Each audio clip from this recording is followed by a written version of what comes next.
चलिए शुरू करते हैं। तो हम वापस अपने अर्थशास्त्र की दुनिया में पहुंचते हैं।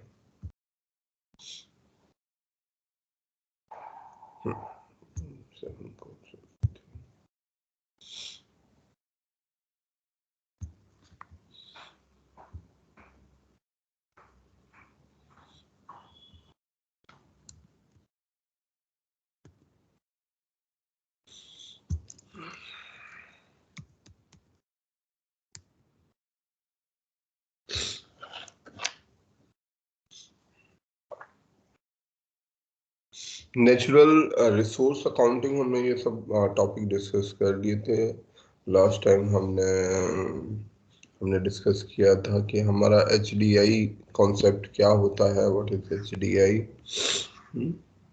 और ठीक है, लेसिज फेरे डॉक्ट्रिन हमने पढ़ी थी। लेसिज फेरे की डॉक्ट्रिन क्या होती है?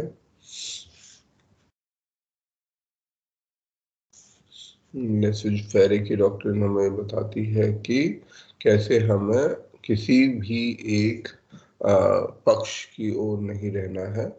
लेसिज फेरे, ठीक है। गवर्नमेंट को नॉन इंटरफेरेंस की, जो स्टेट है, जो राज्य है, उसको नॉन इंटरफेरेंस की पॉलिसी अपनानी चाहिए।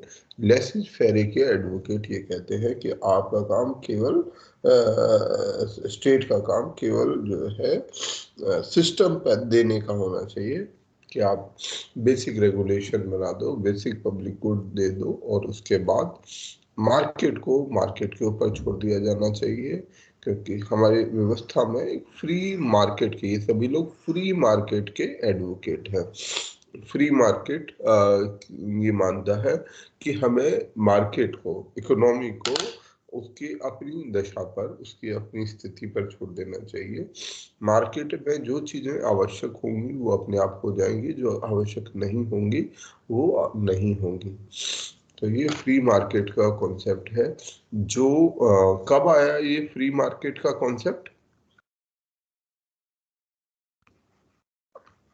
फ्री मार्केट के कॉन्सेप्ट पे थोड़ी देर हम रुकेंगे कि व्हाट इज फ्री मार्केट, कब ये इमर्ज हुआ, कब ये कॉन्सेप्ट आया फ्री मार्केट का।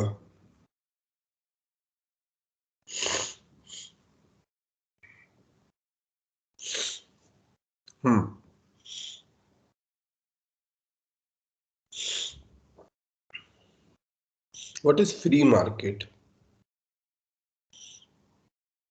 एनीवन? मुक्त बाजार। Where there is no control of government. Okay, no control of government.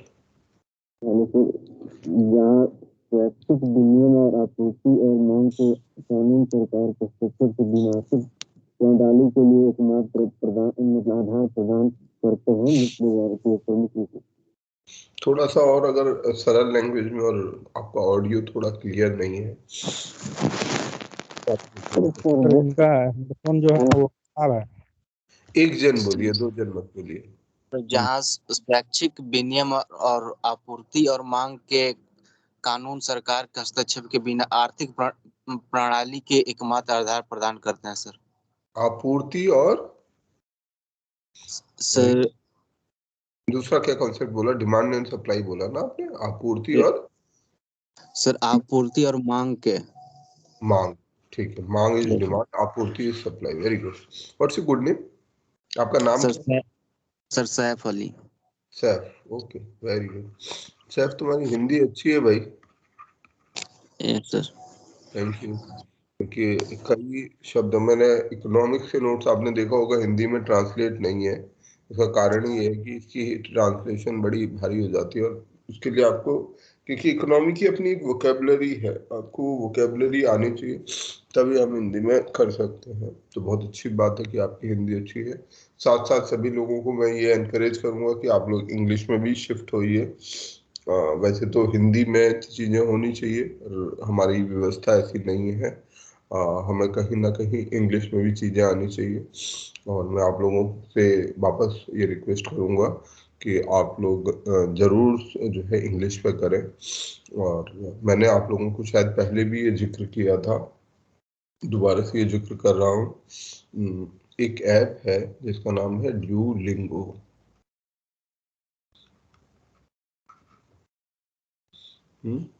तो इस ऐप को मैं सभी से जो जिसको भी इंग्लिश में थोड़ा सा भी हाथ तंग है,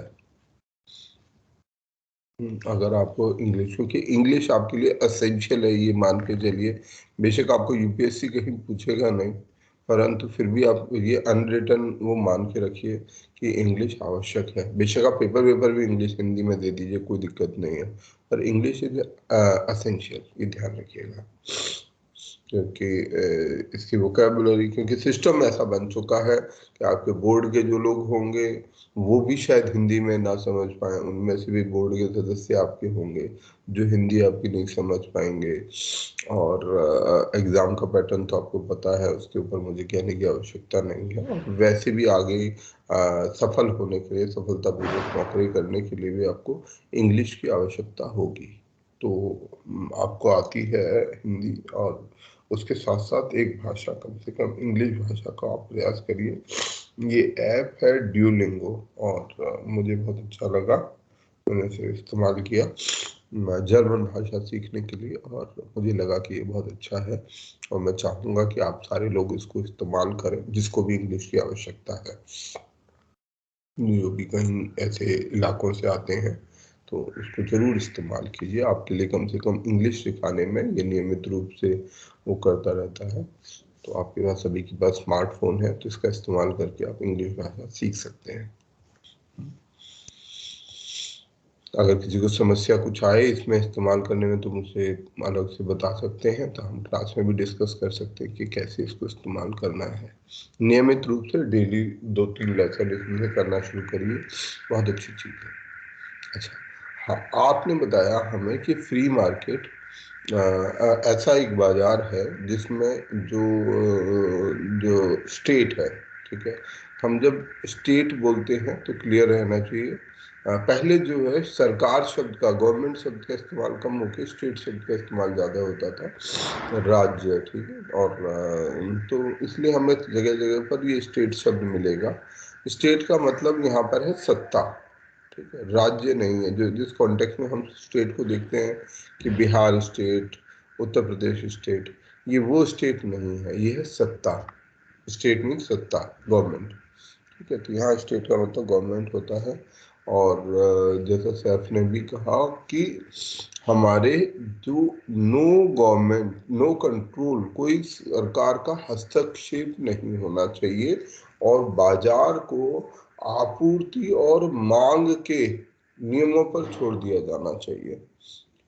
फ्री मार्केट करना भी अपने आप में एक एक एक मतलब एक क्रांतिकारी कदम है। ये हो सकता है आज हमें कुछ हद तक नकारात्मक कदम लगे, परंतु सरकार से मार्केट को मुक्त कराना, बाजार को सरकार से मुक्त कराना भी अपने आप में एक तरीके की बड़ी जीत है।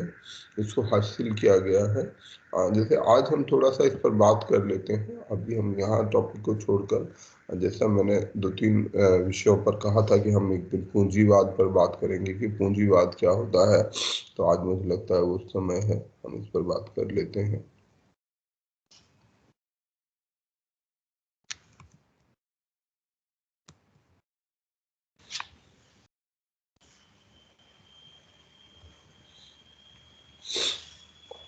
तो पहले तो हम फ्री मार्केट के कॉन्सेप्ट को ही समझ लेते हैं। जैसे पहले हम जो है जो हमारे आर्थिक विकास के स्टेजेस हैं, किस तरीके से हमारा आर्थिक विकास हुआ है, हमारा सा, मेरा कहने का मतलब है इंसानों का, ह्यूमन बीइंग, हम ह्यूमन बीइंग्स कैसे विकसित हुए और क्या क्या अलग अलग चरण थे, ठीक है, स्टेजेस थी, जिनसे हम आज यहाँ तक पहुंचे। आज हम अपनी व्यवस्था को 2 हिस्सों में मोटे तौर पर बांट लेते हैं। हम या तो कैपिटलिस्ट हैं, या तो हम कुछ हद तक सोशलिस्ट है, कहीं कहीं सोशलिस्ट कंट्रोल, सोशलिस्ट मार्केट, हम इनकी बात करते हैं। तो इनसे पहले क्या था? तो जैसे कुछ अर्थशास्त्र, इसमें कोई यूनिफॉर्मिटी नहीं है, पर मोटे मोटे तौर पर माना जाता है कि इंसान जो है पहली स्टेज में, शुरुआत के स्टेज में प्राइमरी स्टेज में एगैलिटेरियन या इक्वल इंसान था, इक्वल था या इगैलिटेरियन था। अभी मैं इस पे चर्चा करूंगा। Then followed slavery, then followed feudalism, and then followed capitalism, और कैपिटलिज्म के बाद आया हमारा सोशलिज्म।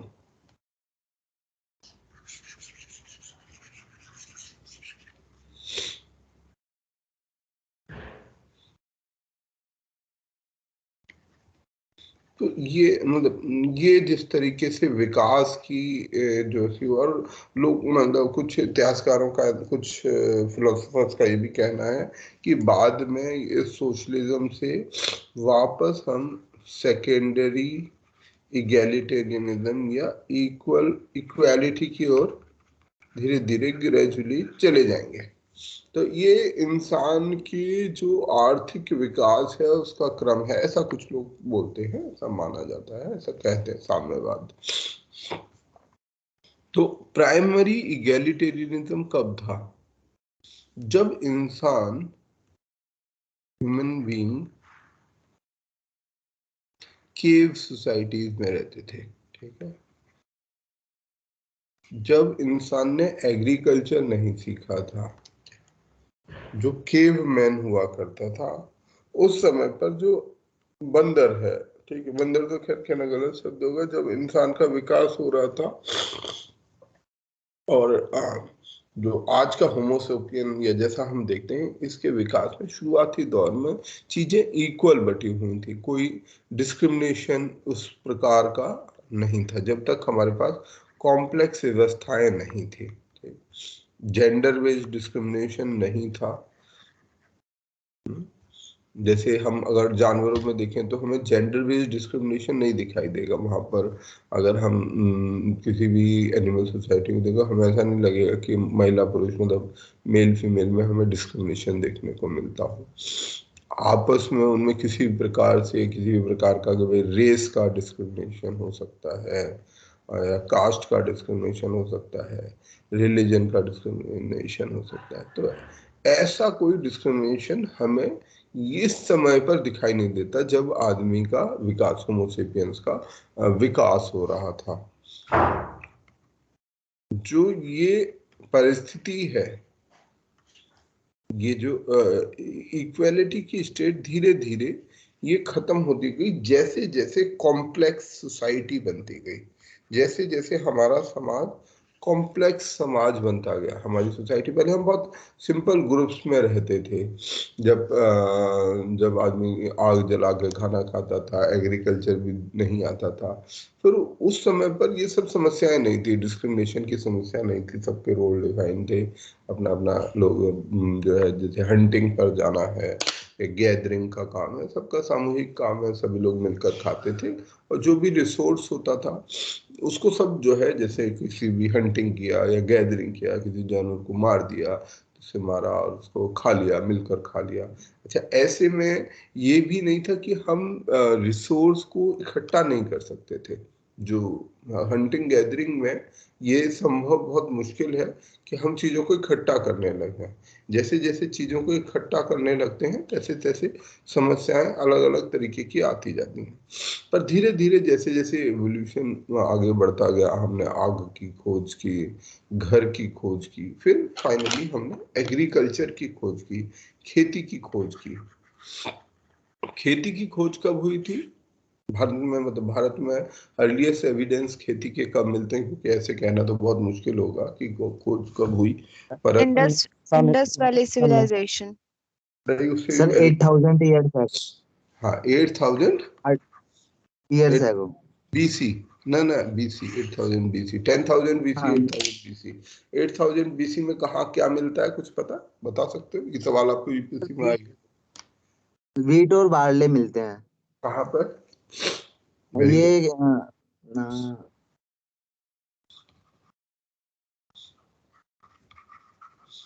पाकिस्तान में जहाँ इंडस वैली सिविलाइजेशन है, वहाँ नाम है जगह का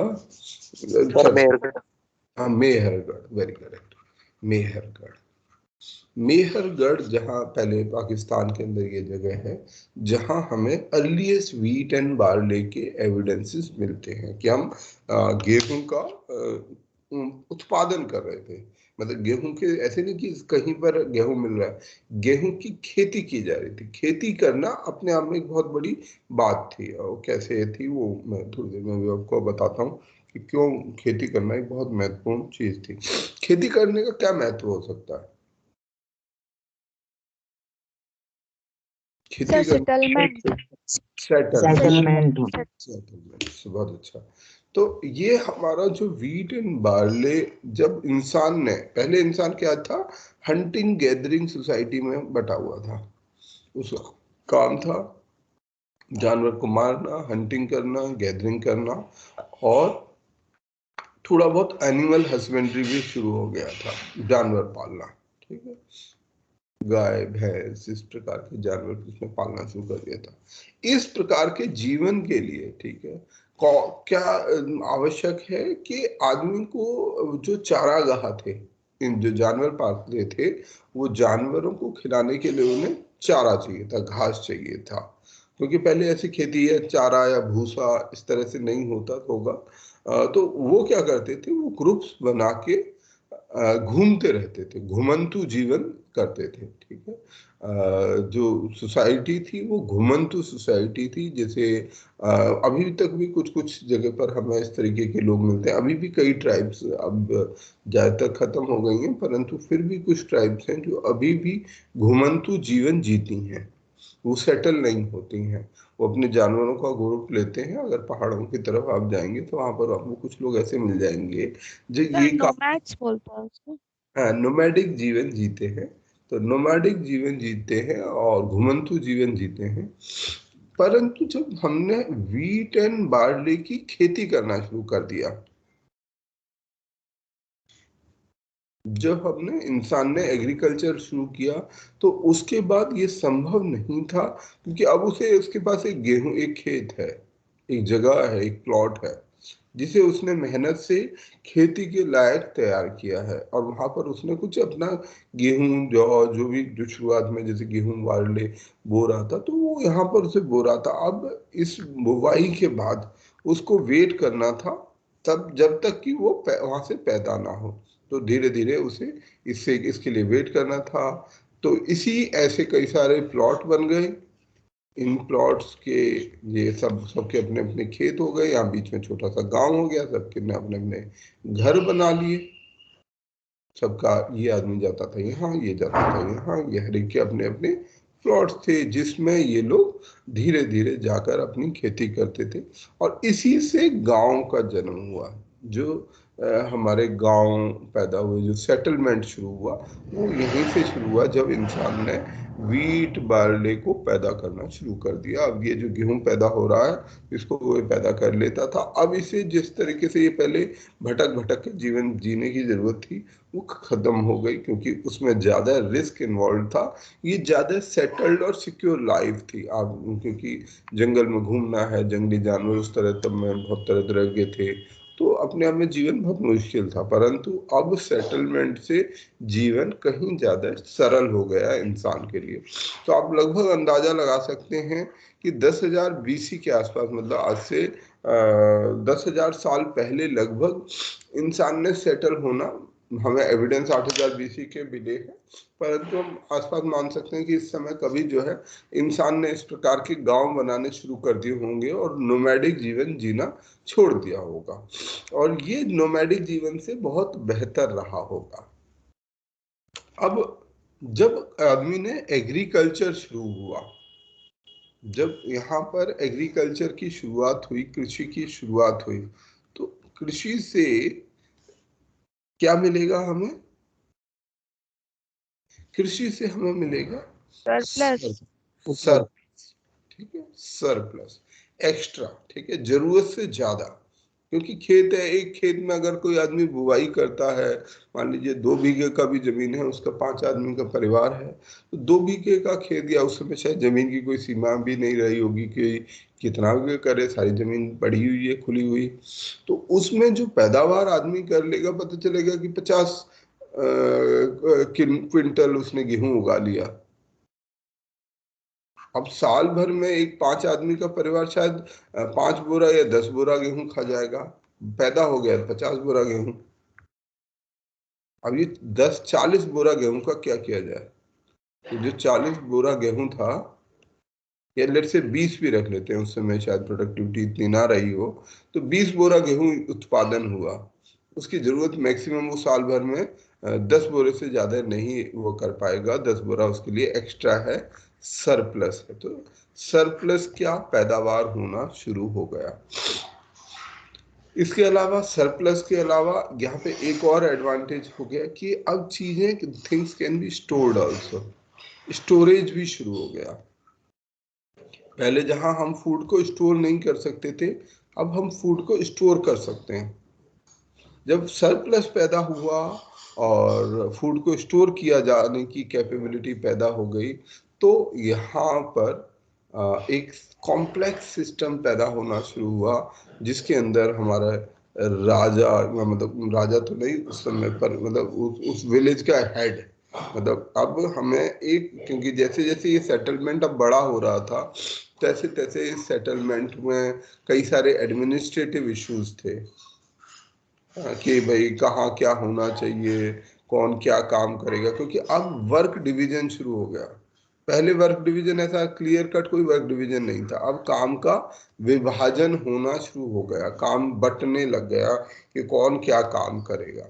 क्योंकि अब हमें क्या है, ये गांव बना लिया, तो हो सकता है सिक्योरिटी की भी जरूरत हो, बाहर से लोग आके, दूसरे ट्राइब के, दूसरे कबीले के लोग, या जो अभी भी घुमंतू जीवन जी रहे हैं, वो हमला कर सकते हैं और आपका जो अनाज है वो छीन के ले जा सकते हैं, चोरी कर ले जा सकते हैं। जंगली जानवर हो सकते हैं, उनसे अपने आप को प्रोटेक्ट करना है। तो अलग अलग तरीके के काम जो उससे पहले नहीं थे, जैसे कुछ लोग शायद केवल डेडिकेटेडली सिक्योरिटी के लिए किए गए होंगे, भाई ठीक है आप लोग खेती मत करो, क्योंकि सभी लोग खेती करने जाएंगे तो सिक्योरिटी कौन करेगा। तो कुछ लोगों ने सिक्योरिटी का काम लिया होगा कि ठीक है आप लोग, हमें सबके पास सरप्लस है, सबके पास 10-10 बोरा गेहूं एक्स्ट्रा है, आप एक काम करिए, सब लोग मिलकर हमें एक एक बोरा गेहूं दीजिए, भाई हम लोग को भी तो अपना घर पालना है, हम लोग आपका सिक्योरिटी क्यों करें, हम लोग आपके सैनिक क्यों बने, हमें सैनिक बनने से क्या फायदा होगा। जो मजबूत लोग होंगे उन्होंने कहा होगा हम क्यों करें, हमें क्या फायदा होगा। तो सबने कहा होगा कि भाई ठीक है, देखो हम लोग खेती करने जाते हैं, हमारे पास तो एक्स्ट्रा है ये 10 बोरा, तुम ऐसा करो 2-2 बोरे तुम ले लो हमसे। सबने 2-2 बोरा देना उसको शुरू कर दिया। अब इस सिक्योरिटी के नाम की वजह से इस आदमी के पास 20 बोरा इकट्ठा हो गया, इसके पास पावर इकट्ठी हो गई, पावर भी सेंट्रलाइज्ड हो रही है अब धीरे धीरे, कि जो सिक्योरिटी का काम कर रहा है वो पावर को इकट्ठा कर रहा है। तो ऐसे में हमारी सोसाइटी में कॉम्प्लेक्स वर्क, अच्छा, और कई नए तरीके के काम पैदा हो गए होंगे जो खेती के इम्प्लीमेंट्स की आवश्यकता है। एक जैसे खेती में तमाम तरीके के औजारों की जरूरत पड़ती है, हल की जरूरत पड़ती है, उस समय लोहे का हल नहीं होगा तो लकड़ी का या कुछ भी और औजार, तो कुछ लोग केवल ऐसे लकड़ी की हल बनाने का काम। तो इस तरह से जो वर्क डिवीजन की, अर्ली वर्क डिवीजन की शुरुआत हुई होगी, कि लोगों ने अपने अपने काम को, और इसी प्रोसेस में किसी एक आदमी को मुखिया बनाया गया होगा गांव का, या जहां भी वो रह रहे हैं उनको मुखिया, हेडमैन का कॉन्सेप्ट शुरू हुआ होगा। फिर एक रिलीजियस हेड का, जो आज भी हम देखते हैं पुराने ट्राइबल सोसाइटीज में, एक रिलीजियस, एक होता है मुखिया और एक होता है मुख्य पादरी, मतलब जो भी रिलीजियस हेड, क्योंकि अभी रिलीजन की भी आवश्यकता पड़ गई होगी। इस समय आते आते इंसान बहुत सारी चीजें देख रहा होगा अपने आसपास, भाई ये सूरज निकलता है, कभी बारिश हो जाती है, अच्छा जिंदगी में बड़ी सारी अनसर्टेनिटी है, बीमारियां हैं, अनसर्टेनिटी है, बहुत सारी ऐसी चीजें जिनको वो एक्सप्लेन नहीं कर पा रहा, जिनको वो देखता है, होते हुए देखता है। वो भाई सूरज निकलता है, कभी बादल आ जाते हैं, कभी बिजली हो जाती है, कभी भूकंप आ जाता है, बड़े अनयूजुअल फिनोमिना देखता होगा। कभी कोई बीमारी आ जाती है, कभी सब कुछ बिल्कुल ठीक रहता है, फिर एकदम से कोई बीमारी हो जाती है और बहुत सारे लोग मारे जाते हैं। तो जीवन में इस समय बहुत सारी अनसर्टेनिटी थी, और ये अनसर्टेनिटी क्या पैदा कर रहा है? ये डर को पैदा कर रहा है। ठीक, और ये डर डर है, तो डर से डील करने के लिए हमें कोई ताकत चाहिए, और इस डर से डील करने के लिए जो रिलीजन, जो गॉड, मतलब जो देव का कॉन्सेप्ट है, ठीक है, देवता का कॉन्सेप्ट जो होता है वो यहाँ पर, कि भाई कोई शक्ति है, कोई एक्सटर्नल फोर्स है जो सारी चीज़ों को कंट्रोल करती है और वही सब कुछ चलाती है, और हमें उससे डरना चाहिए, उसकी पूजा करनी चाहिए।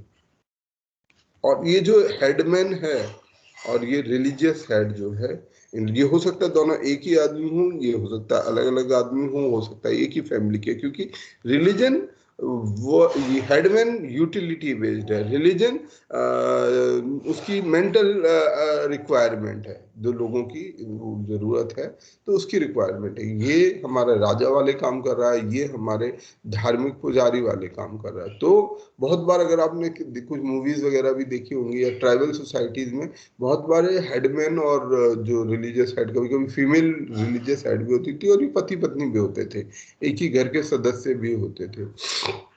बहुत बार हेडमैन ने ये भी क्लेम किया, बाद में राजाओं ने भी ये क्लेम किया कि हम भगवान के, ये जो एक्स्ट्रा बड़ी शक्ति है, हम उसके देवता हैं, इसलिए आपको हमसे डर के रहना चाहिए, इसलिए आपको हमें जो ट्रिब्यूट्स हैं, जो आपको कर है ट्रिब्यूट, जो एक्स्ट्रा जो अनाज पैदा कर रहे हो वो आपको हमें देना चाहिए। तो ये तरीके की सोसाइटी धीरे धीरे अर्ली सेटल्ड सोसाइटी पैदा होनी शुरू हुई। और यहाँ पर, क्योंकि यहाँ पर सबसे बड़ी इंसान की जरूरत क्या है? श्रम की, लेबर की। इस समय एग्रीकल्चर में सबसे ज्यादा क्या चाहिए होता है? मेन इकोनॉमी किस पर आधारित है हमारी? लेबर, है ना? Land labour. हम इस समय 100%, मतलब जो भी सेटल्ड लोग हैं वो क्या करेंगे? 100% लेबर, 100% एग्रीकल्चर पर डिपेंड है। एग्रीकल्चर नीड्स लेबर, श्रम की आवश्यकता होती है इसके अंदर, है ना? आपको श्रम की आवश्यकता है, तो इस एग्रीकल्चर में आपको श्रम करने के लिए लोगों की जरूरत है, या और तमाम तरीके के जो काम हैं उससे जुड़े हुए जो भी, जो नई तरीके की सोसाइटीज पैदा हो रही हैं, उसलिए वहाँ पर श्रम की आवश्यकता पैदा हो गई। और इसलिए कुछ फिलोसोफर मानते हैं कि इस समय स्लेवरी की शुरुआत हो गई होगी, जो बाद की समाज, क्योंकि अब समाज बट गया। Now we have divided society. ये 10,000 BC, 8,000 BC, 7,000 BC के आसपास आते आते समाज बट गया। समाज में डिस्क्रिप्शन, क्योंकि रिलीजन की भी एक खोज हो गई, एक हेडमैन की खोज हो गई, लोगों के पास सरप्लस था, जिस सरप्लस के लिए लड़ाई शुरू हो गई। ठीक है, हर कोई चाहेगा कि मुझे ये सरप्लस मिल जाए, जो ये एक्स्ट्रा अनाज मिल रहा है ये मुझे मिले।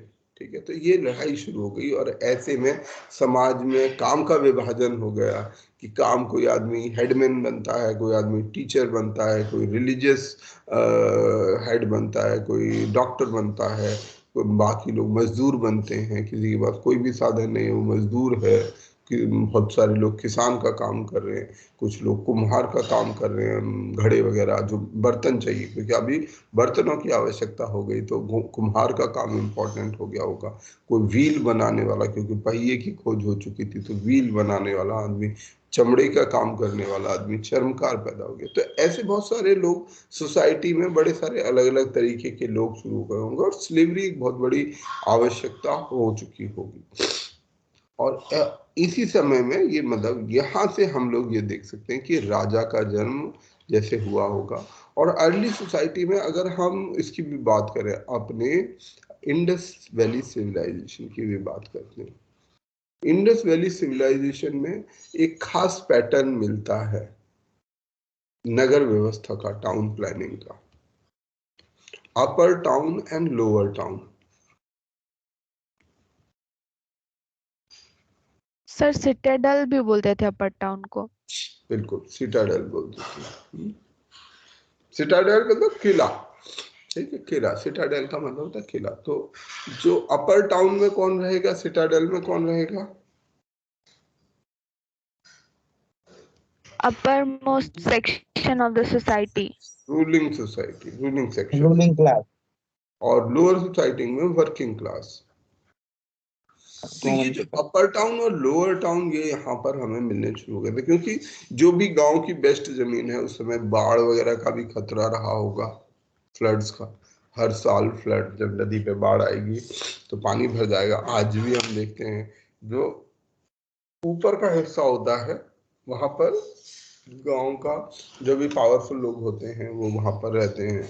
लोअर टाउन में जो इलाके, निचले इलाके होते हैं जहाँ पानी भर जाता है, वहां पर हम जो है गरीब आदमियों के घर, या क्योंकि जहाँ जगह बच गई सामान्य लोग, सामान्य लोग, वर्किंग क्लास के लोग, जो श्रम करने वाले, मेहनत करने वाले लोग हैं, जिनके जिनके श्रम से, जिनके सरप्लस से ये सारे, क्योंकि रूलिंग सेक्शन अब कोई काम नहीं करता, पहले तो सभी को काम करना पड़ता था, ठीक है, चाहे राजा हो चाहे कोई भी हो, पहले सबको काम करना पड़ता था। परंतु अब स्लेवरी की शुरुआत हो गई और रूलिंग सोसाइटी, रूलिंग सेक्शंस को कोई आवश्यकता नहीं थी काम करने की। तो ये स्लेवरी सोसाइटी, स्लेव सोसाइटी पैदा हुई।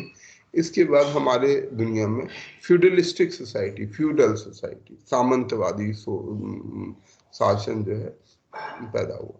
जब ये राजाओं का उद्भव हुआ तो धीरे धीरे इन राजाओं ने स्लेवरी के जरिए से बड़े बड़े शासन, बड़े बड़े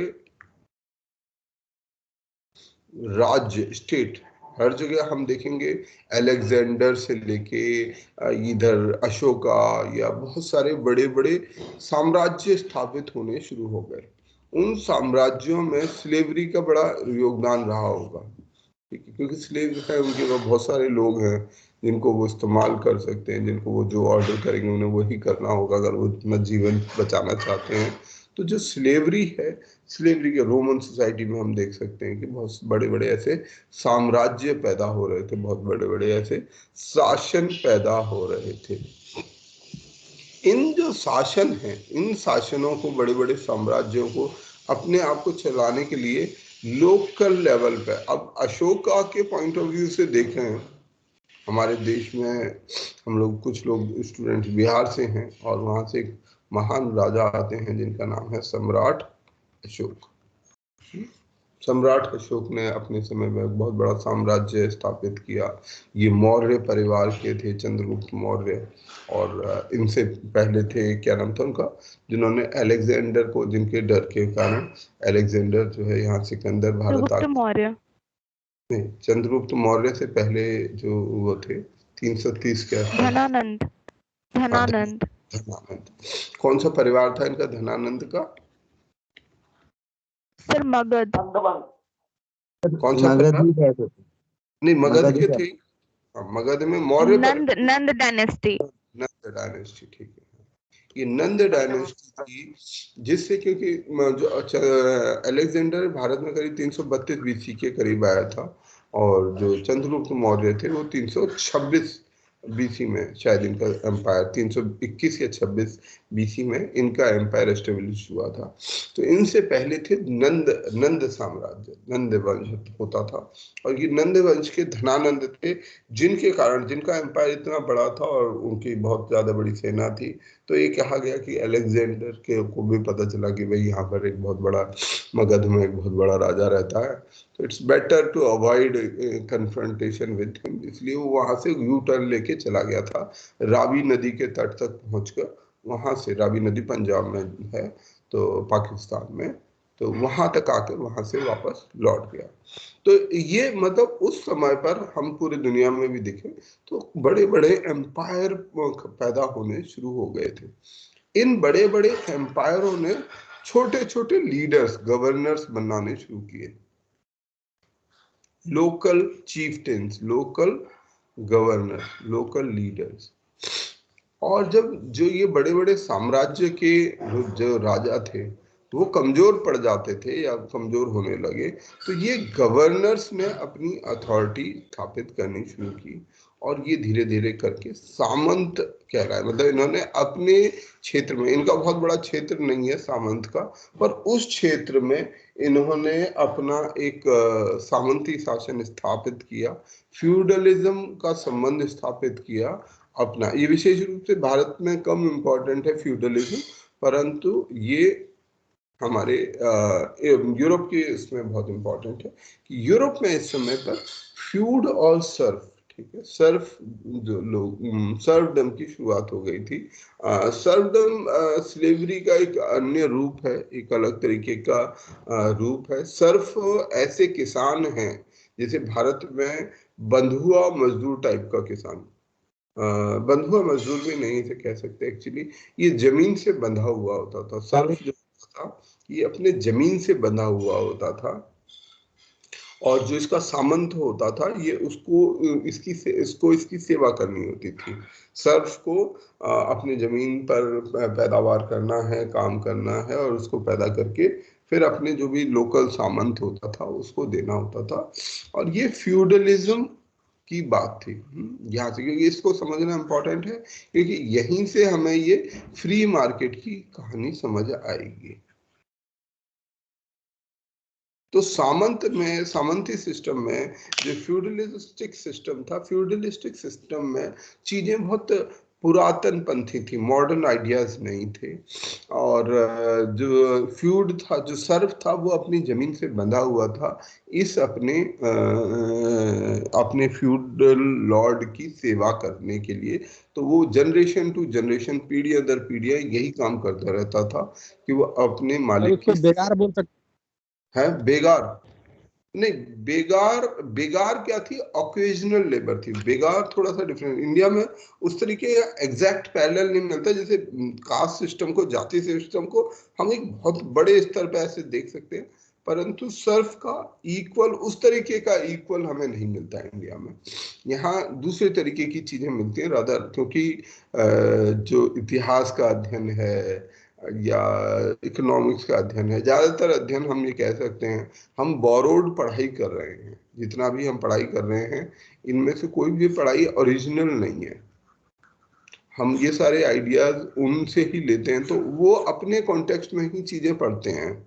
चाहे हम मेडिसिन पढ़ते हैं, चाहे हम हिस्ट्री पढ़े या इकोनॉमिक्स पढ़े, तो वो आइडियाज हम उन्हीं से लेते हैं, इसलिए उन्हीं के अनुसार हम चलते हैं। ये भी एक मतलब दुख की बात है जो भी कहें, कि आज भी हम मिसिंग है कि हम अपने यहाँ के जो सिस्टम से, हम फ्यूडलिज्म को शायद ज्यादा जानेंगे, पर कास्टिज्म को जो उससे कहीं ज्यादा कॉम्प्लेक्स और उससे कहीं ज्यादा इवॉल्व इकोनॉमिक सिस्टम है, उस इकोनॉमिक सिस्टम के बारे में हम लोग नहीं बात करते हैं, हम नहीं जानते हैं। फ्यूडलिज्म के बारे में हम रिलेटिवली ज्यादा जानते हैं, क्योंकि उस पर ज्यादा खुला अध्ययन हुआ है। खैर वो बात की बात है, उस बहस में नहीं जाएंगे हम। हम यहाँ पर ये जाएंगे कि जो फ्यूडलिज्म था, फ्यूडलिज्म में जो सर्फ था, जो लेबर था, जो श्रम था, वो बंधा हुआ था। Labour was not free, market was not free.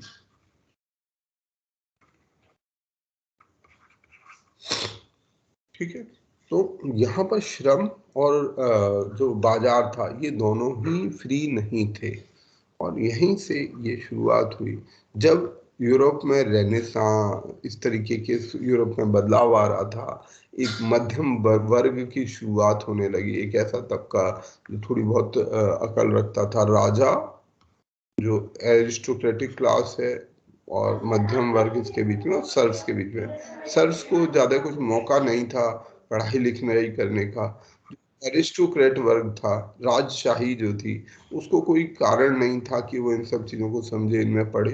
तो ये जो वहाँ का जो मध्यम वर्ग था, उसने इनके ऊपर चिंता करना शुरू किया कि भाई कैसे हम चीजों को बेहतर कर सकते हैं, कैसे बदलाव लाना चाहिए। वहीं पर कुछ लोगों ने इस बात को एडवोकेट किया कि ये जो श्रम है, ये जो श्रम बंधा हुआ श्रम है, जो मुक्त श्रम नहीं है, श्रम को मुक्त होना चाहिए, बाजार को मुक्त होना चाहिए। और यहाँ पर ये फ्री मार्केट की सोच की शुरुआत हुई और फिर बाद में ये इवॉल्व होते होते और ज़्यादा बढ़ती गई कि बाजारों को मुक्त रहना चाहिए। बाजारों पर, जैसे बाजार पर नियंत्रण नहीं होना चाहिए, किसी भी तरीके का डायरेक्ट या इनडायरेक्ट कंट्रोल नहीं होना चाहिए। जैसे बाजार में राजा का मोनोपोली है,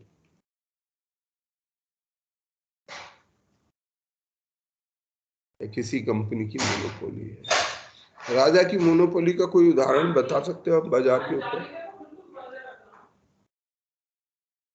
जो भारत से बहुत ज्यादा संबंधित है, हमने बहुत बार पढ़ा उसको भी।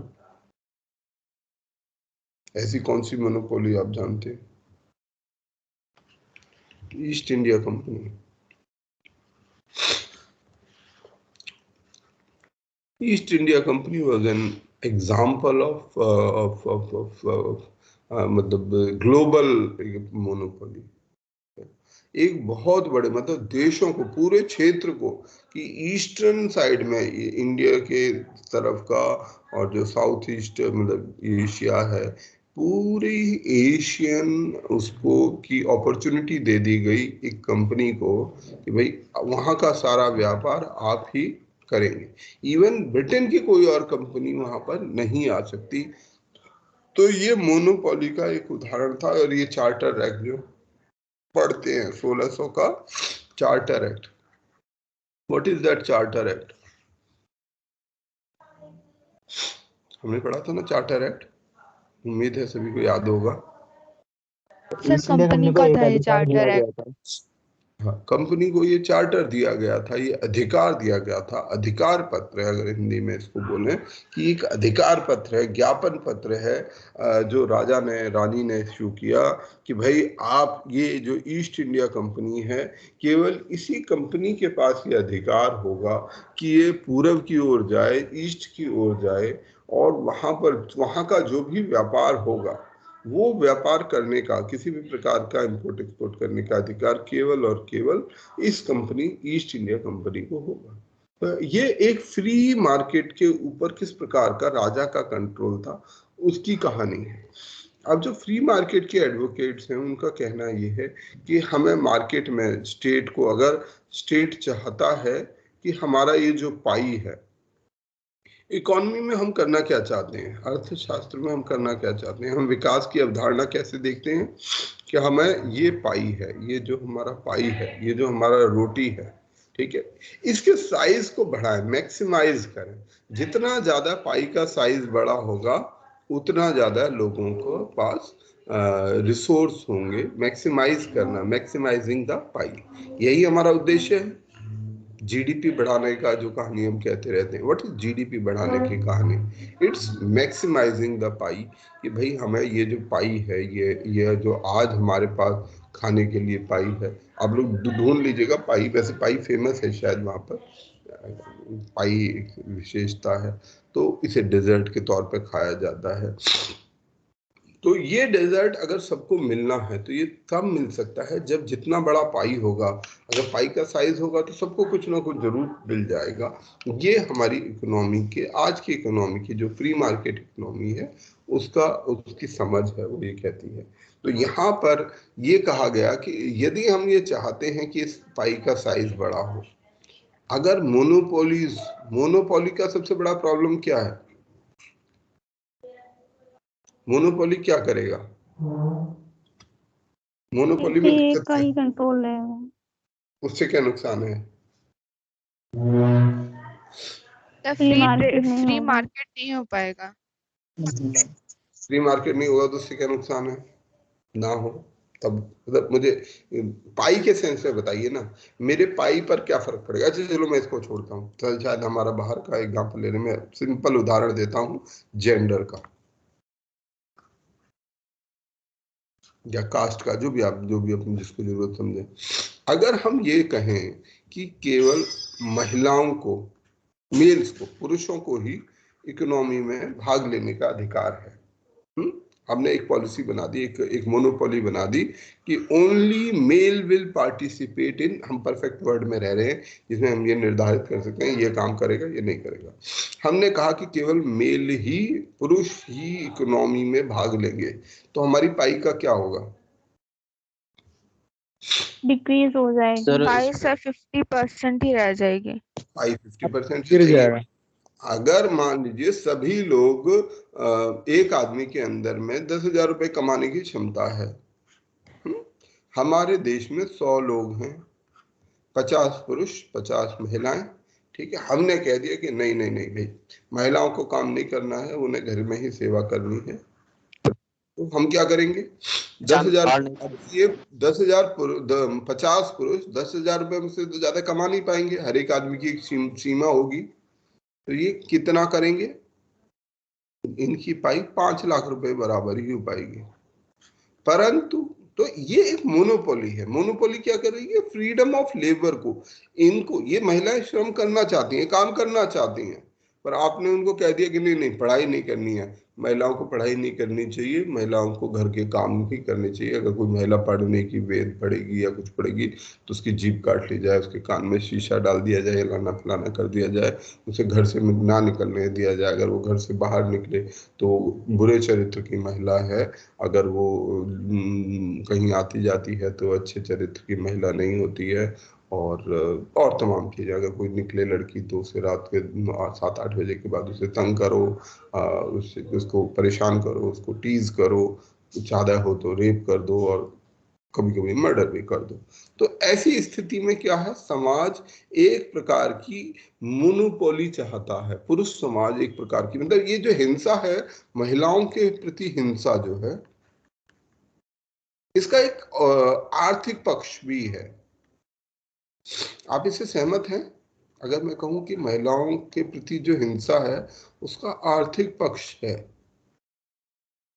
यस सर, है ना? Yes yes sir, sir. मैं हमेशा ये Yes, sir. मानता हूं, मतलब मेरा ये बहुत गहरा विचार है कि हमारी जितनी भी चीजें हैं, चाहे हमारे जाति की व्यवस्था है, कि जितनी डिस्क्रिमिनेटरी पॉलिसी हैं, वो ठीक है, ये खाली सोशल प्रॉब्लम नहीं है, they are socio economic problem, they have a economic dimension to that. आर्थिक पक्ष भी है, वो बिना आर्थिक पक्ष के नहीं है। क्योंकि पुरुष क्या चाहते हैं? महिलाओं के प्रति हिंसा करके पुरुष क्या चाहते हैं? जब महिलाएं घर से बाहर निकलती हैं, महिलाएं पढ़ने के लिए जाती हैं, तो उनको तंग किया जाता है, उनको परेशान किया जाता है। जो महिलाएं घर में रहती हैं, चुप बैठी रहती हैं, कुछ नहीं करती हैं, वो अच्छी होती हैं, वो महिला, ये बहुत अच्छी औरत है, ये लड़की बहुत बढ़िया है। परंतु जो महिला लड़की ये कहती है कि नहीं मैं काम करना चाहती हूँ, तो ये लड़की हमारी बात नहीं मानती है, ये सुनती नहीं है। या कोई लड़की ये कहे कि नहीं मुझे अपने पिताजी की संपत्ति में बराबर हिस्सा चाहिए, तो वो हिंसा का, भाई उसकी घर के अंदर ही उसे हिंसा का सामना करना पड़ सकता है, चाहे शाब्दिक हिंसा हो, मतलब वाणी की हिंसा हो, या फिजिकल हिंसा, पर उसे निश्चित करना पड़ेगा। उसके भाई और उसके पिताजी ही शायद उसके खिलाफ मोर्चा खोल देंगे, ठीक है। तो ये क्या है? ये जो है एक आर्थिक पक्ष भी है इस हिंसा का। परंतु हम कर क्या रहे हैं? हम जाने अनजाने या अपने लोभ लालच में फंसकर क्या कर रहे हैं, है ना? हम बुद्ध के तरीके से बात करें तो बुद्ध हमें कहते हैं कि 5 बाधाएं होती हैं जिसके कारण इंसान मुक्त नहीं हो पाता, इंसान बेहतर नहीं हो पाता। उसमें एक बहुत बड़ी बाधा है लोभ, लालच। तो हम अपने एक शॉर्ट टर्म लालच में, ये जितने मेल हैं ये क्या कर रहे हैं, ये इनको इमीडिएट एक लालच दिखाई दे रहा है कि अगर ये औरतें काम करेंगी तो हमारा काम जो है, हमें काम नहीं मिलेगा। नॉर्मली समझ ऐसी होती है कि भाई काम तो 50 ही हैं, 10,000 लोगों के पास 50 हैं, तो 5 ही लाख रुपए मिल सकते हैं। ये इकोनॉमिस्ट के हिसाब से गलत अवधारणाएं हैं। जब ये महिलाएं काम करने के लिए निकलेंगी तब ये अपने लिए नया रोजगार बनाएंगी, नए रोजगार का सृजन करेंगे, और हमारा जो पाई है, क्योंकि अब वो काम कर पा रही हैं, तो हमारा जो पाई आज इतना है वो इतना हो जाएगा। और जब पाई, क्योंकि आज हम सबको 100 के 100 लोगों को इतना ही पाई, क्योंकि भोजन तो आपको उनके साथ शेयर करना पड़ेगा, महिला पुरुषों के साथ, तो आज हमारे पाई का साइज इतना है। अगर हम महिलाओं को घर से बाहर निकलने दें, उन्हें बढ़ाएं, उनको रोजगार में भागीदारी दें, तो क्या हो जाएगा, हमारा पाई इतना बड़ा हो जाएगा। आज भी महिलाओं की दावेदारी है कि उन्हें पाई मिलना चाहिए, परंतु थोड़ी मिलती है। परंतु जब पाई बड़ी होगी तो महिला पुरुष सबको ये पाई मिलेगा, सबको उसमें हिस्सा मिलेगा, सबके लिए बेहतर होगा। हम इस बात को नहीं समझ पाते। तो फ्री मार्केट इसी बात की दलील देता है कि हमें श्रम को मुक्त करना है। सबसे पहली मुक्ति किसको देनी है, श्रम को। जैसे आज महिलाओं के साथ ये समस्या है कि वो करना भी चाहें श्रम, तो उनको श्रम करने की अनुमति नहीं है, समाज उनको अनुमति नहीं दे रहा है। समाज कह रहा है, मतलब जो भी हमारा मेल सोसाइटी है, वो ये चाहता है कि ये घरों में बंद रहें, घर के अंदर ही जो श्रम है वो करते रहें, जिससे उनको शोषण करने का ज्यादा मौका उपलब्ध रहे। पर अगर फ्री लेबर होगा, अगर उनका श्रम मुक्त होगा, तो वो भागीदारी दिखाएंगी, देश के अंदर भागीदारी दिखाएंगी। आज हम बात कर रहे हैं कि सेना में महिलाएं जाएं, अगर 50% विमेन और बढ़ जाएंगे, हमारी वर्कफोर्स 50% बढ़ जाएगी, तो हमारी सेना डबल मजबूत हो जाएगी। बहुत सिंपल गणित है। परंतु कहीं ना कहीं हम उस मुक्त श्रम पर चैलेंज लगाए बैठे हैं, फ्री मार्केट पर रोक लगाए बैठे हैं। तो फ्री मार्केट ये इस बात की दलील देता है कि हमें जो है श्रम को मुक्त करना है, सबसे पहला। दूसरी चीज, मार्केट को मुक्त करना है। अब मार्केट को मुक्त करने का क्या मतलब होता है, फ्री मार्केट। अब हम उस हिस्से पर आ जाते हैं जिसकी हम बात कर रहे हैं। मार्केट में इकोनॉमिस्ट कहते हैं फ्री मार्केट होना चाहिए। फ्री मार्केट होगा तो क्या होगा, और खुला बाजार में वो टैक्स फ्री रहेगा, किसी तरह का कोई बंधन नहीं रहेगा, लोग मतलब व्यापार कर सकता है, कुछ भी ला कर अपना सामान बेच सकता है। बिल्कुल ठीक है।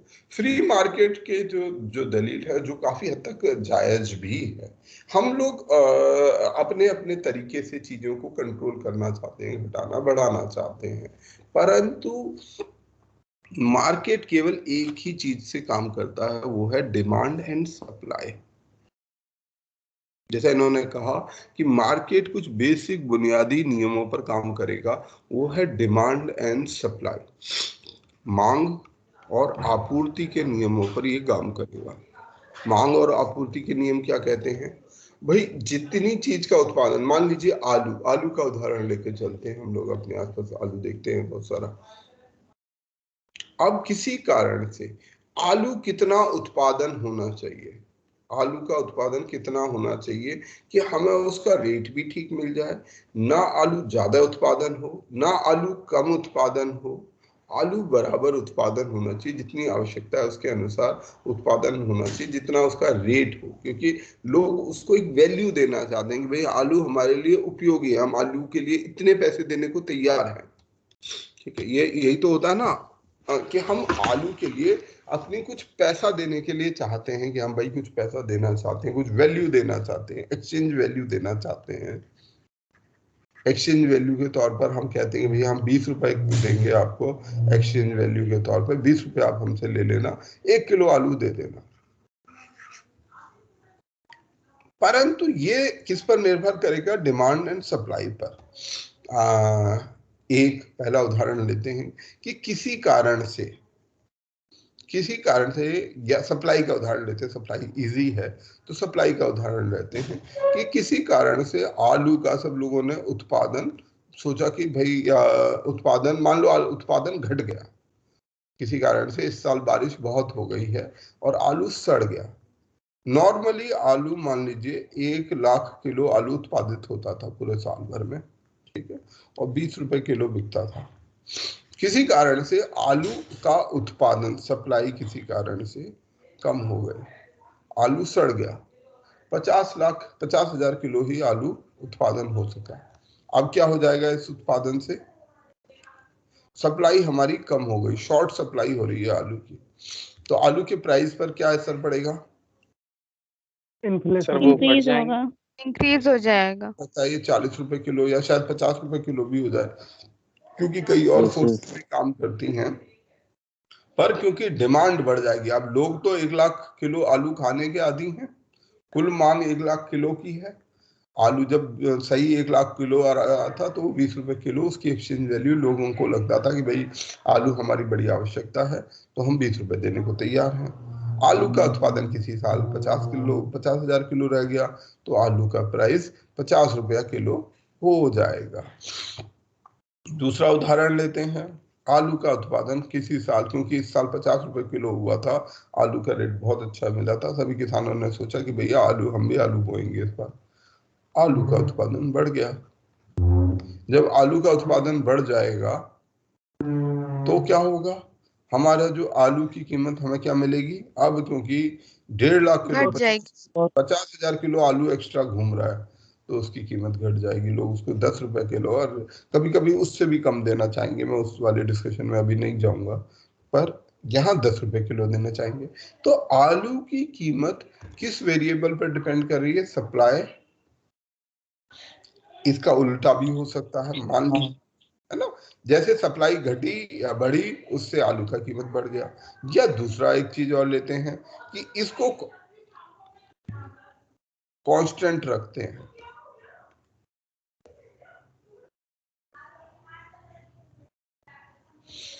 किसी कारण से ऐसा होता है कि उसकी डिमांड बढ़ गई। डिमांड बढ़ने का कारण, किसी ने बोल दिया कि भैया आलू खाएंगे तो आलू खाने से कोरोना नहीं होगा, मान लेते हैं कोई कह दे कि आलू जो है कोरोना के लिए बहुत लाभदायक है, तो तुरंत क्या हो जाएगा, आलू का उत्पादन अभी भी सर सर डिमांड बढ़ जाएगा सर। डिमांड बढ़ जाएगा सर। क्योंकि सबको लगता है कि भाई आलू खाएंगे कोरोना नहीं होगा, जान बच जाएगी, और जान बचाने के लिए तो आदमी कितना भी पैसा खर्चा कर सकता है। तो आलू का उत्पादन उतना ही हो रहा है, परंतु आलू का डिमांड या कंजम्पशन बढ़ जाएगा और वापस आलू की कीमत बढ़ सकती है, बढ़ जाएगी।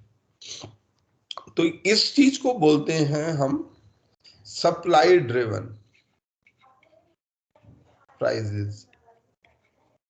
जो कीमत पहले वाले तीनों केसेस में क्या हो रहा था, यहाँ पर डिमांड सप्लाई के आधार पर, या पहले 2 केसेस में सप्लाई के आधार पर सप्लाई तय कर रही थी कि कितनी कीमत है, और ये वो केस है जिसमें डिमांड तय कर रही है। या इसका उल्टा भी हो सकता है कि भाई किसी ने कह दिया कि भाई आलू खाने से कोरोना को बड़ा रिस्क बढ़ जाएगा, तुरंत क्या हो जाएगा, एक शोध आया, एक रिपोर्ट आ गई कि आलू खाएंगे तो कोरोना होने के केसेस, जैसे चिकन सर के, डिमांड घट जाएगा सर। अगर आपको ध्यान हो, चिकन के साथ बाकायदा ऐसा होता है, जब बर्ड फ्लू का अंदेशा हो जाता है ना, बर्ड फ्लू कई बार आउटब्रेक हो चुका है तो बर्ड फ्लू फैलने लगता है, उस समय जो जो लोग चिकन खाते हैं उनको पता होगा कि उसकी कीमत घट जाती है क्योंकि उसकी डिमांड एकदम से कम हो जाती है। तो ऐसे ही उसके जो प्राइस है वो कम हो जाएंगे, despite supply remaining the same. यहाँ इंपॉर्टेंट ये है कि सप्लाई, तो this is called demand driven prices, ऐसी कीमतें जो डिमांड से चल रही हैं। अब हमारा जो फ्री मार्केट के एडवोकेट हैं वो ये कहते हैं कि भैया हमें कीमतों को निर्धारित करने की कोशिश नहीं करनी चाहिए, मार्केट को कंट्रोल करने की कोशिश नहीं करनी चाहिए, मार्केट को उसकी आवश्यकताओं के अनुसार चलने देने की होना चाहिए। कैसे, अब मान लीजिए आलू की ही बात करें, जब आलू 50 रुपए किलो हो जाएगा, क्या मान लीजिए आलू की सप्लाई और कम होती गई, 20,000 किलो आलू होता जाएगा, तो आलू की कीमत क्या, मतलब मैं एक और यहाँ पर सप्लाई साइड में जा रहा हूँ, आलू किसी कारण बहुत ही कम हो पाया और आलू की कीमत 20,000 रुपए किलो हो गई, तो क्या आलू की कीमत 1,000 रुपए किलो पहुंच जाएगी? Yes sir. No okay, no sir. हाँ और ना दोनों ही आंसर हो सकते हैं, ठीक है, मैं एग्री करता हूँ, इसके दोनों आंसर यदि सर उत्पादन बढ़ा दिया जाए तो कीमत घट सकती है। उन्हें उत्पादन आपके कंट्रोल में नहीं है ना, वो तो एक्सटर्नल कांस्टेंट है ना सर। तो मान लीजिए 20,000 अगर किलो का आलू का उत्पादन होगा, मान लीजिए आलू की कीमत 1,000 रुपए किलो बिकने लग गया है, तब आप क्या कीजिएगा, आपकी कुल कमाई 1,000 सर रुपए, देखेंगे क्या करेंगे सर आलू खाना ही छोड़ देंगे। एग्जैक्टली आलू खाना, मतलब आलू को खाना छोड़ देंगे, उसका कुछ सब्स्टिट्यूट ढूंढ लेंगे।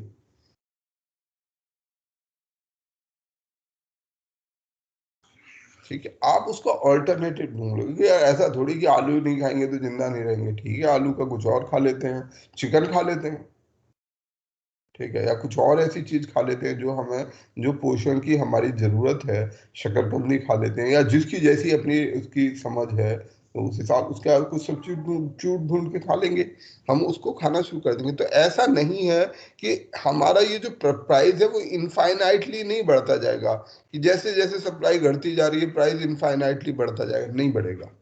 क्यों? क्योंकि people will find out some substitute. और इसको एक ग्राफ के सेंस में हम देखें,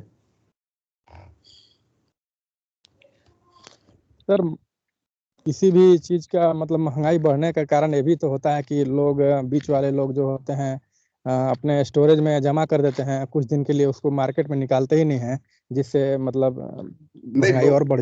वो लॉजिक, अगर इस लॉजिक को मैं थोड़ा और एक्सटेंड करूं कि मान लो स्टोरेज है, प्याज का स्टोरेज की बात करते हैं, कि प्याज का स्टोरेज करने से प्याज की कीमतें बढ़ जाती हैं, हम उसकी ब्लैक मार्केटिंग, लेट से कि आप और मैं, हम ब्लैक मार्केटिंग शुरू कर देंगे, हम लोगों के पास कुछ जुगाड़ है, ठीक है, हमने सोचा कि चलो भाई प्याज का ब्लैक मार्केटिंग करेंगे। तो हमने सोचा कि यार प्याज का सारा स्टॉक अपने पास रख लेते हैं, ठीक है, और बेचेंगे नहीं मार्केट में। साल भर बाद उसकी कीमत कितनी हो जाएगी? आज जो प्याज 50 रुपए, शायद 5,000 रुपए किलो बिकने लगे। क्या ये गुड आइडिया है for black marketers? No sir, no sir वो सर खराब भी तो होगा ना। क्योंकि अगर अगले मान साल लो सर उत्पादन भी खराब होगी सर। सर जो भी तो हो सकता सर है साल सर भर में प्याज भंडारण की जो भी वही लोग स्टॉक करते हैं खाना शुरू उसको कर दें, और आपका प्याज आपके पास पड़ा सड़ जाएगा, फिर कोई खरीदेगा नहीं आपके प्याज को, क्योंकि हो सकता है लोग तब तक कुछ नहीं। कभी कितनी बार ऐसा होता है, अभी जैसे पेट्रोल है, पेट्रोल के दाम अगर बढ़ते जाएंगे लोग इलेक्ट्रिक व्हीकल पे आते जाएंगे। ऐसा थोड़ी कि पेट्रोल के दाम बढ़ते जा रहे हैं, बढ़ते जा रहे हैं, बढ़ते जा रहे हैं, और वो बढ़ते बढ़ते 10,000 रुपये लीटर तक भी पहुंच जाएगा। क्या पेट्रोल कभी 10,000 रुपये लीटर पहुंचेगा? No sir. No no sir sir. पहुंचेगा ही नहीं। लोग जो है, मैं वो ले लूंगा, इलेक्ट्रिक व्हीकल ले लूंगा, उसे बिजली से चला लूंगा, क्या दिक्कत है? मुझे आना ही जाना तो है ना, मेरे को कोई पेट्रोल में कोई व्यक्तिगत इंटरेस्ट तो है नहीं कि मैं पेट्रोल के लिए भाई पागल हूं कि नहीं नहीं मैं तो पेट्रोल से ही जाऊंगा, पेट्रोल चाहे कितना भी मिलेगा मैं पेट्रोल से जाऊंगा। कुछ कहीं कोई हो सकता है ऐसा, पर सामान्यतः जो कंज्यूमर होता है, it will find some substitute. तो ये यही मैं यहाँ ग्राफ के, लेकिन सर अभी भी तो भंडारण होता है सर। हाँ भंडारण होता है। देखो मार्केट में, वो इसी पर आऊंगा कि मार्केट में, फ्री मार्केट क्या होता है, क्यों, क्या क्या नहीं होना चाहिए, क्या क्या होना चाहिए, फ्री मार्केट के लोग क्या बोलते हैं, यही हमारा डिस्कशन का सब्जेक्ट है। फ्री मार्केट वाले लोग कहते हैं, मेरी लाइन सीधी नहीं बनी है, मुझे लाइन सीधी बनानी होगी।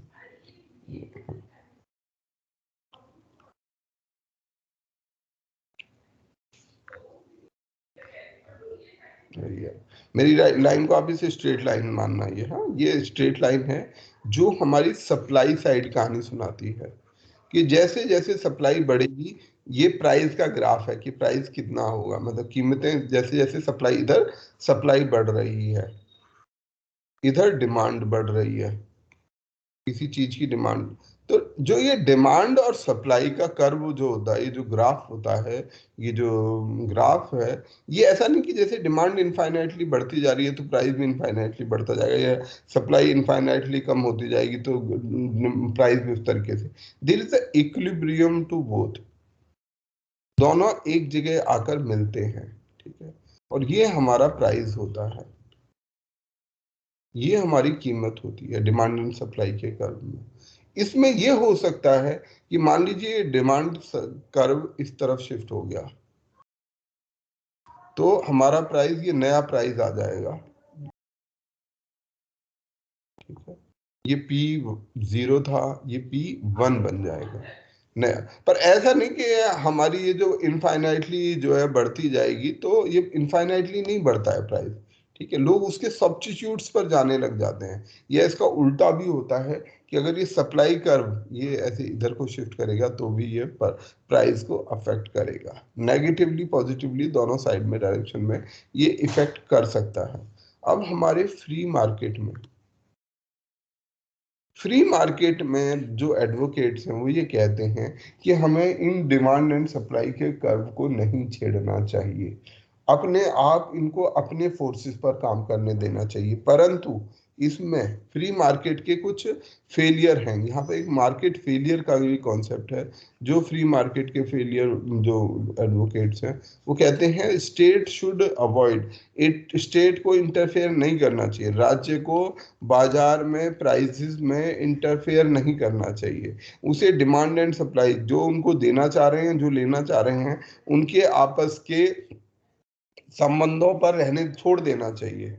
परंतु स्टेट का अब अगर यही बात है तो स्टेट की जरूरत क्या है इकोनॉमी के सेंस में, फिर यानी स्टेट की कोई जरूरत नहीं पड़ेगी। परंतु ये कहते हैं कि नहीं, हमें स्टेट की जरूरत है। क्यों जरूरत है हमें स्टेट की फ्री मार्केट में? प्राइस के कंट्रोल के लिए। ना, बिल्कुल नहीं। प्राइस कंट्रोल, वो तो कह ही रहे हैं कि प्राइस बिल्कुल कंट्रोल नहीं करना चाहिए। इक्वल डिस्ट्रीब्यूशन ऑफ रिसोर्सेज के लिए। नहीं, वो तो समाजवाद हो गया। फ्री मार्केट वाले तो इस बात को सर उसमें जो बिचौलिए रहते हैं उनको कंट्रोल करने से। सर हाँ। अगर मार्केट रेगुलेटेड रहा तो वो मार्केट कभी अपने फुलेस्ट पोटेंशियल तक नहीं पहुंच पाएगा। मार्केट क्या रहा, दोबारा बोलो। रेगुलेटेड रहा सर तो फिर वो अपने कभी हाँ, पोटेंशियल तक पहुंच नहीं पाएगा। ये फ्री मार्केट के एडवोकेट ये बोलते हैं, यही बोलते हैं।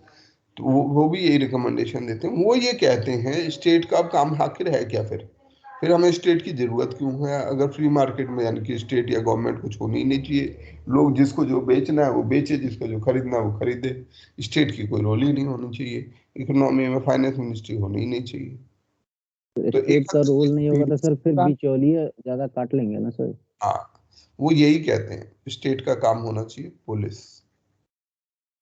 यू शुड मेंटेन इक्विटी, कि भाई आपने एक लॉ बना दिया, एक कानून बना दिया, भाई ये ठीक है, कोई किसी की चोरी नहीं करेगा, ठीक है। ये जो बिचौलिया वाला काम है, मोनोपोलीज, उसका काम होना चाहिए स्टेट का मार्केट फेलियर्स को कंट्रोल करना, not to interfere in the market, कि प्राइजेस को कंट्रोल करने की कोशिश ना।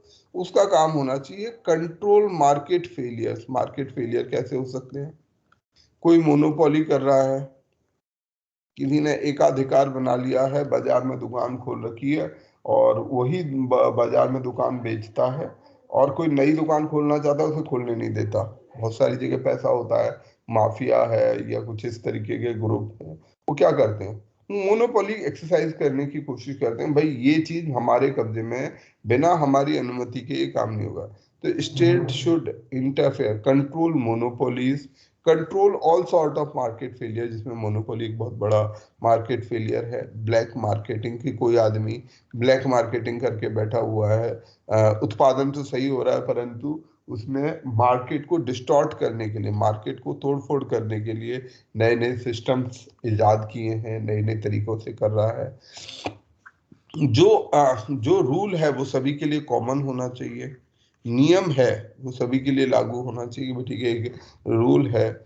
इंफ्रास्ट्रक्चर क्रिएट करने के लिए स्टेट का एक और काम है फ्री मार्केट के अंदर, वो है इंफ्रास्ट्रक्चर क्रिएट करना। क्योंकि फ्री मार्केट अपने से इंफ्रास्ट्रक्चर क्रिएट नहीं करेगा। Infrastructure in the sense police is a infrastructure, social infrastructure, कि भाई स्कूल में बच्चों को पढ़ाए और ये सब काम करे, ये करे वो, जिससे कि पढ़कर बच्चे स्किल्ड लेबर फोर्स मार्केट में आ सके। तो इंफ्रास्ट्रक्चर क्रिएट करना, सोशल इंफ्रास्ट्रक्चर, फिजिकल इंफ्रास्ट्रक्चर, की भाई रोड सड़क ये सब बनाए, तो ये स्टेट का रोल होना चाहिए। इसके अलावा उसे मार्केट में इंटरफेयर नहीं करना चाहिए, ये कहते हैं फ्री मार्केट के एडवोकेट्स।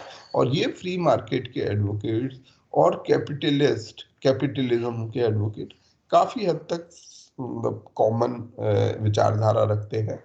हम आज कैपिटलिज्म की बात कर लेते हैं, कल थोड़ा सा अगर समय रहेगा तो सोशलिज्म पर भी बात कर लेते हैं। तो ये रही बात फ्री मार्केट की। फ्री मार्केट के लोग ये कहते हैं कि भाई बाजार को बाजार की दशा पर छोड़ देना चाहिए, परंतु जो बाजार को फेल कर रहे हैं उनसे बाजार को बचाने की बहुत जरूरत है। ऐसा नहीं कि हम मार्केट को मार्केट की दशा पर छोड़ दें, ऐसा ये भी नहीं। फ्री मार्केट का मतलब ऐसा नहीं कि फ्री जिसका जो मन करे मार्केट में वो करे, ऐसा नहीं है।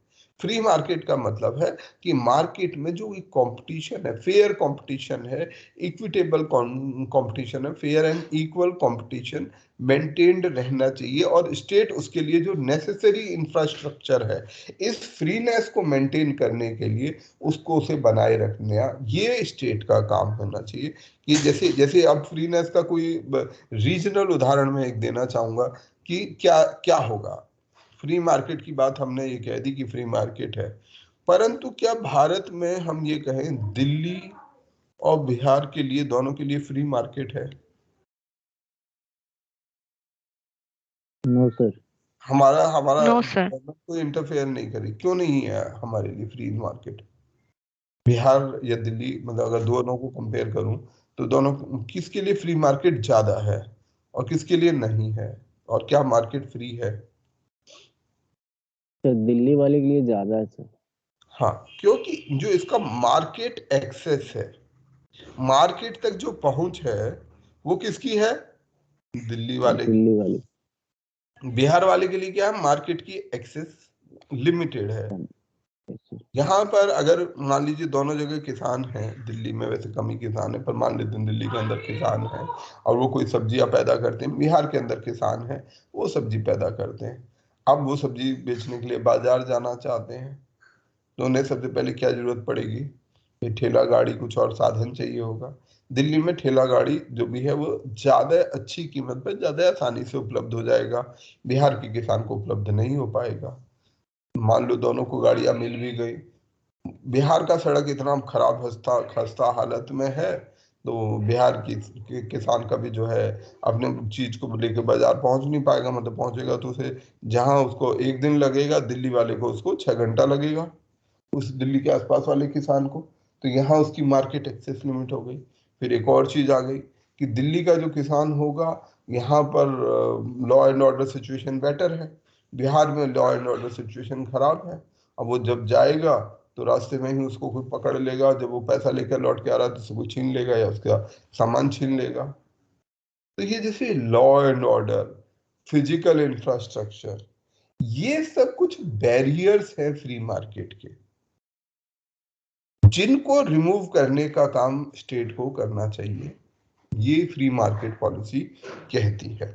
ठीक है, तो वी शुड, हमें बहुत ध्यान से समझना है कि what does free market mean. Free market does not mean freeness for everyone. ऐसा नहीं कि जिसका जो मन करे सो करो, फ्री है हर कोई, ये नहीं है। It's not like that. It's like that we should have a free and fair opportunities. Important is opportunities, हर एक को बराबर मौका मिलना है, सबको मार्केट के अंदर बराबर मौका मिलना है। तो यूरोप में ये जो कॉन्सेप्ट जो फ्यूडलिज्म के बाद में पैदा हुआ वो फ्री एंड फेयर मार्केट का है।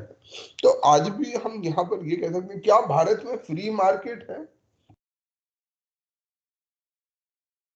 Do we no have? Sir. No, sir. क्यों नहीं है? क्या समस्या, कौन रोकता है आपको? भाई आप अगर बिजनेस करना चाहते हो या कुछ भी करना चाहते हो, आपको कौन पाबंदी है? जो करना है करो, हमारा तो संविधान में भी लिखा हुआ है। सर तो फ्री है या नहीं है? आर्टिकल 19 हमें ये दे रहा है सारा अधिकार, कहीं भी आना जाना है आओ जाओ, कहीं भी जो भी प्रोफेशन करना है प्रोफेशन कर लो, है ना आर्टिकल? जो बोलना है जो एक्सप्रेस करना है वो Yes, कर दो। sir.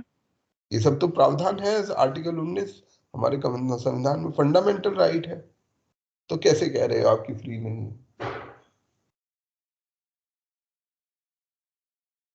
उस पे कुछ कर और भी देना The पड़ेगा। physical infrastructure, law and order, जैसे हाँ, तो बेसिकली फ्रीडम जैसे कागज में जब हमारे संविधान में लिख दी गई है freedom to go, ground level but पे नहीं होता। फ्रीडम टू गो तो है, बिहार के आदमी को भी फ्रीडम है जाने की, दिल्ली के किसान को भी है जाने की, जो भी काम करना चाहता है, परंतु उसके लिए जो नेसेसरी इंफ्रास्ट्रक्चर है। मतलब ऐसी फ्रीडम किस बात की कि अगर इस किसान को ये डर लगे कि भैया जब मैं वहां से अपनी फसल बेच के आऊंगा तो कोई मेरे को लूट लेगा।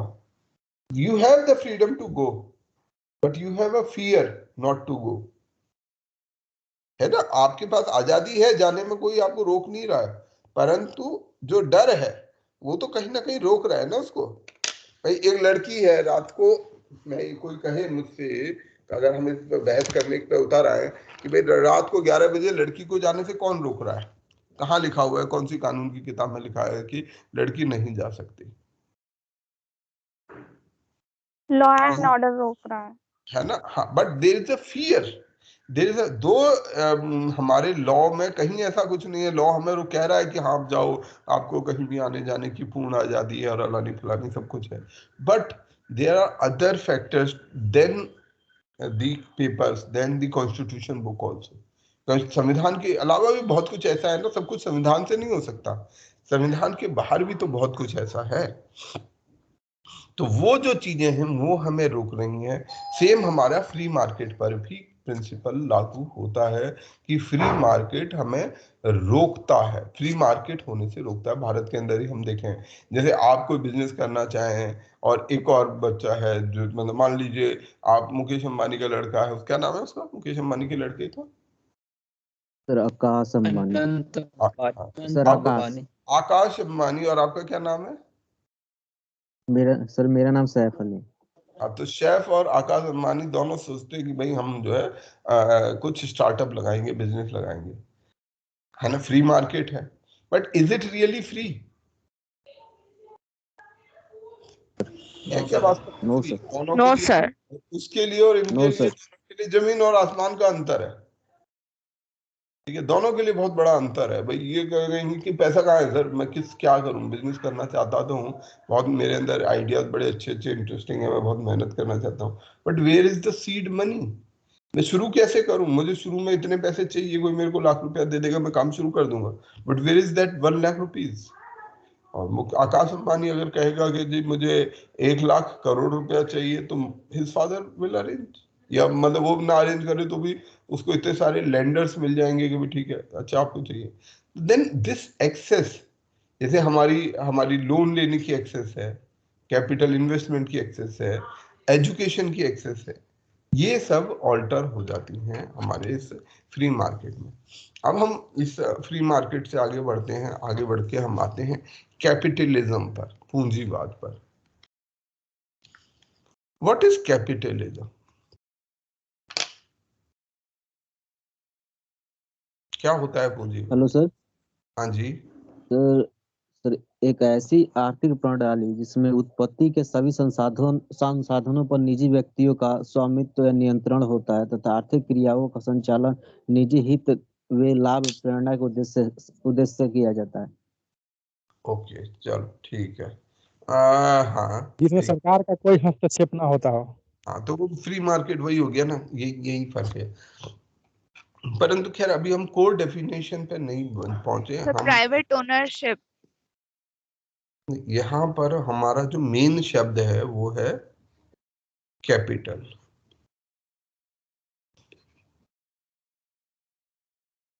ठीक है, मुख्य शब्द है पूंजी। अब सवाल ये उठता है, व्हाट इज पूंजी? व्हाट इज पूंजी? चलो ये बताओ, कैपिटल क्या होता है, पूंजी क्या होती है? वेल्थ। है वेल्थ।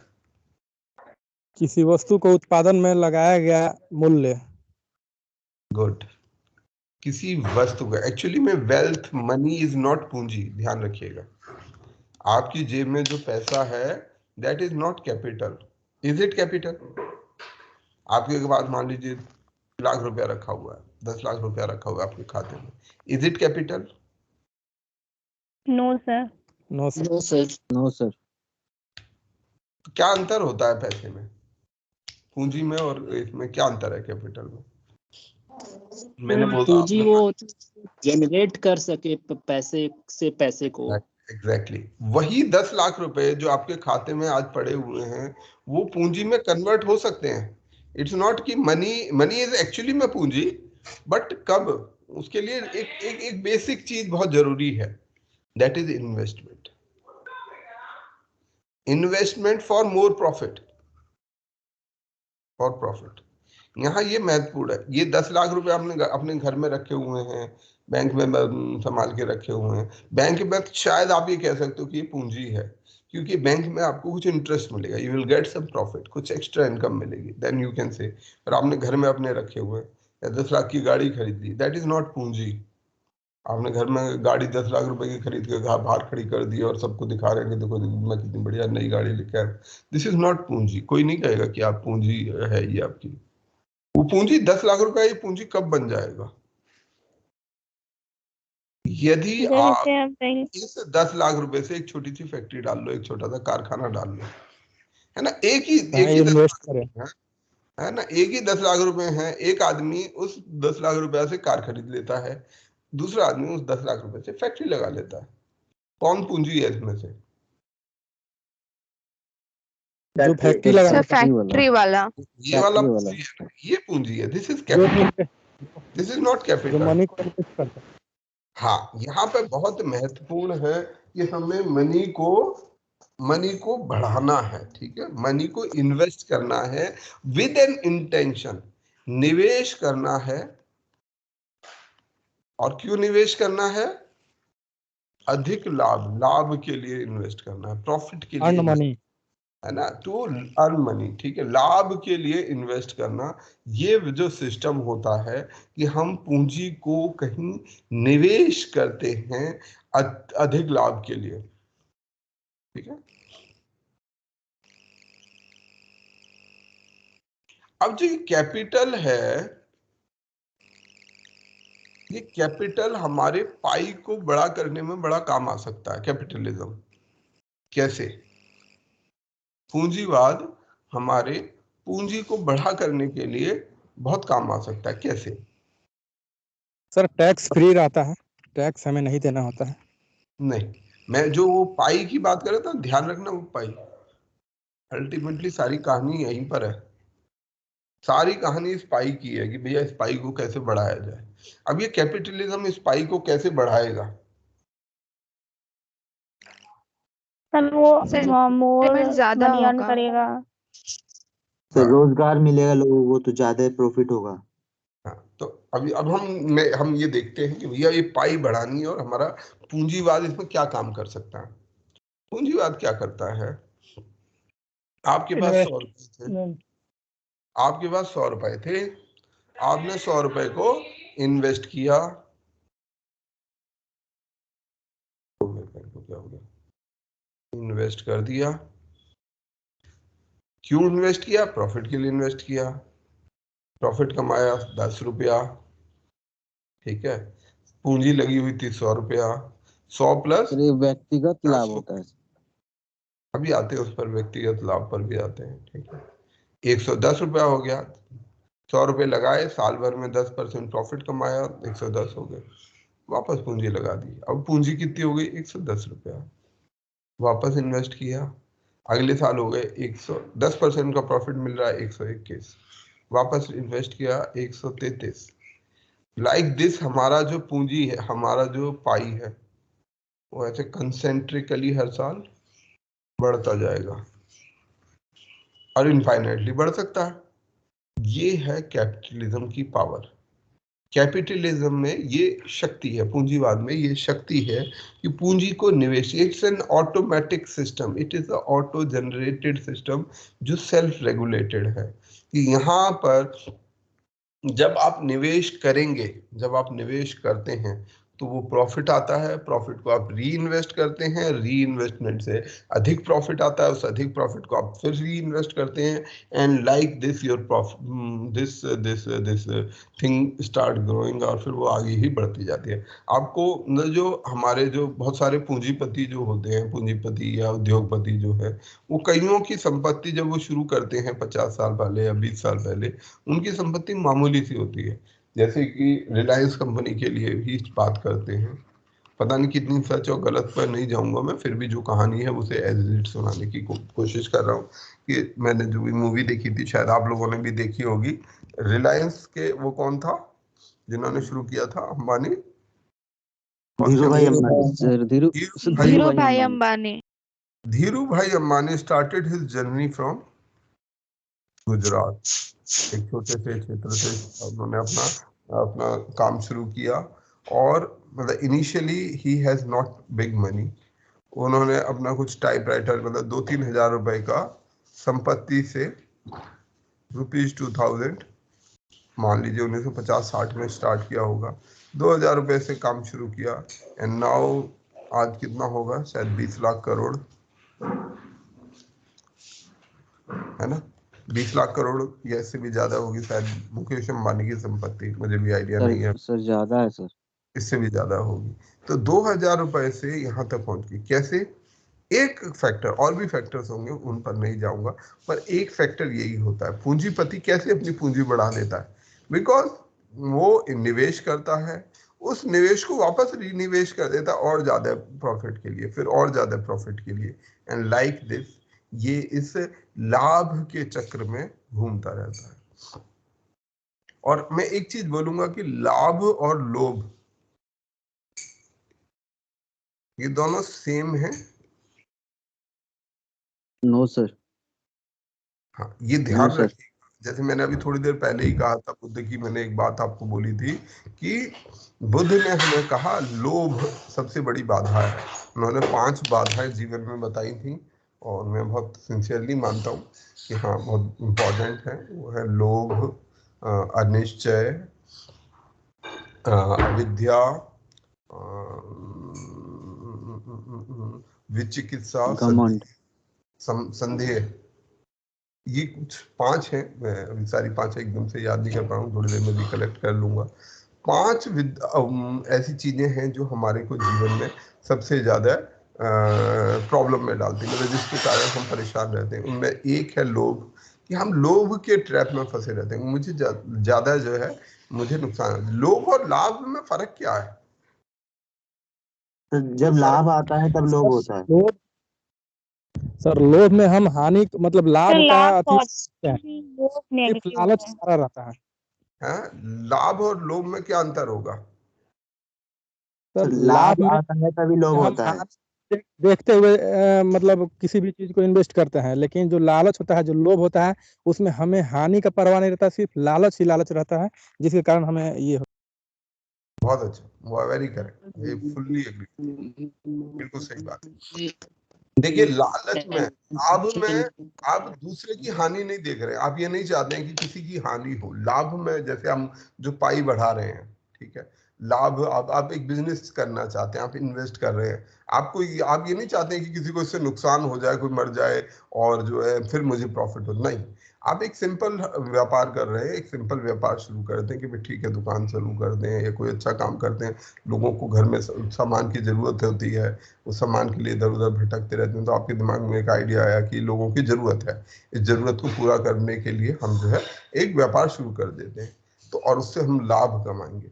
ये जो लाभ है ना, इस लाभ में किसी की हानि नहीं है, इसमें आपका लाभ है, आपको लाभ है, हो सकता है दूसरे को दूसरे तरीके का लाभ हो रहा है, उसको भी कुछ इंफॉर्मेशन मिल रही है। आपने वो दुकान खोल ली, पहले वो आदमी 1 किलोमीटर दूर वो सामान लेने जाता था, अब उसे अपने 50 मीटर घर के पास ही वो सामान मिल जाता है, तो उसको भी लाभ है, उसको भी फायदा है कि हाँ जी अब मुझे सामान यही मिल जाता है। आपको भी फायदा है कि आपको उससे आपकी जीविका चल रही है। लालच, लोभ है जब आप दूसरे को नुकसान करके, भाई कि आप जैसे मतलब मैं किडनी का रैकेट चलाऊंगा, बहुत सारे ऐसे हमारे आसपास बहुत सारे ऐसे व्यापार भी हैं जिसमें लोग ये बात की परवाह नहीं करते कि किसी को हानि तो नहीं हो रही, मैं कहीं ऐसा तो नहीं कि मैं अपने लाभ के चक्कर में किसी को दूसरे को, तो वही एक बॉर्डर लाइन है जिसे हम लालच बोलते हैं।